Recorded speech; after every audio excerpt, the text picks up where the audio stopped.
Hi, it's me again with Corel Draw Tips and Tricks. In just a few minutes and just a few keystrokes, you can create a pattern like this pretty easily.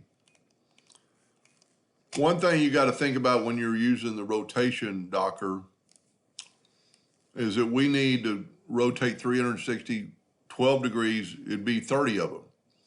But you got to think about when you're using a line, the line is on both sides, so you only need 15. So we already have one, so we're going to make it 14. So now we have a line spaced out at 12 degrees all the way across. I'm going to make them a little bit smaller, and I'm going to group them together and put them in the center of the page because I like drawing in the center of the page for a lot of reasons. Now we're going to take a circle. Doesn't really matter how big you are, it is, and press P. Let's move this text out of the way or just delete it. So let's zoom in here a little bit. Let's see how big this circle is, and it's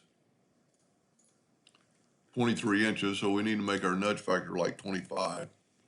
And we're going to take the Smart Fill tool and fill that in and nudge it over. Then we're going to left click, right click, and we're going to open up the effects, contour, and we're going to contour to the inside 0.02. We're going to go to effects and break contour apart. We are going to delete this. We are going to nudge the center one over. It doesn't really matter which one you start with. I'm going to bring in some indexing lines and hitting P so I know it's in the center of the page. I like working straight up and down, so I'm going to rotate this guy more to the center. And you'll see in just a second why.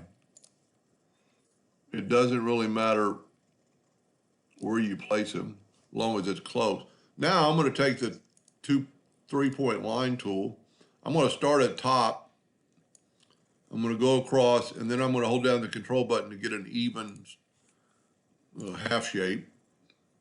And then I'm going to control D and make a duplicate, and holding down the control button so I can move it straight down. And then I'm just going to hit the control button, control D, quite a few times. Now, there's really no way to do this except for the virtual segment delete key, because we're going to just pick every other one. And don't worry about the line sticking over. We don't actually have to delete those. So I'm just taking away every other line. And let me zoom into the bottom half. And I'll find if you do one side at a time. This is a pretty neat trick to get this pattern by kind of, to me, I almost call it reverse thinking, reverse engineering.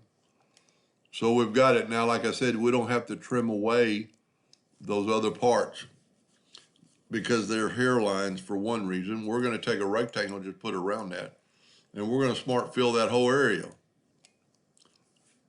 Now I'm going to actually get rid of this guy, and I'm going to nudge my smart fill over, and I'm going to get rid of all this, and I'm going to go left click, right click. Then I'm going to take my virtual segment delete key and delete that outer part. So now you can see what I did, and if we nudge it back, it'll be back right where we want it. Now, we need to move the rotation of this to the center. And we'll get the transformation docker, and this time we need 29, because remember it was 30, but we've already got one. And in that short a time, you made that pattern, and you could still do more on the inside, but we could take, you could leave it like that. You could take an ellipse, hit P, leave it like that, take the Smart Fill tool and fill in that spot, have it look like that. Numerous things are possible. I mean, you could still fill in this center with something else and actually rotate it around, to make it look totally different. Let's just do that real quick. let's take that might be too big. Take an ellipse and let's hit P, put it in the center of the page, and then start moving it and hold down the control button. And then double click on it, move the rotation of the center. Corel does that. It doesn't look like it's in the center, but it is.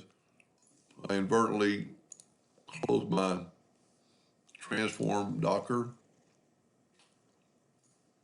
And in that short a time, you completely changed your design now. You've got circles. You could have anything inside there. We could have made multiple circles. Control D and make a duplicate of that guy. Might be a little bit hard to group these together without, see, I came from the outside, so Control G, group them together. Now move the rotation of the two, and you could do 2, you could do 4, and now you have a completely different look entirely. If we fill in with the Smart Fill tool, you'll see those dots or anything. You could put stars. Anyway, kind of a cool process. Hope that helped a little bit. Thank you for watching.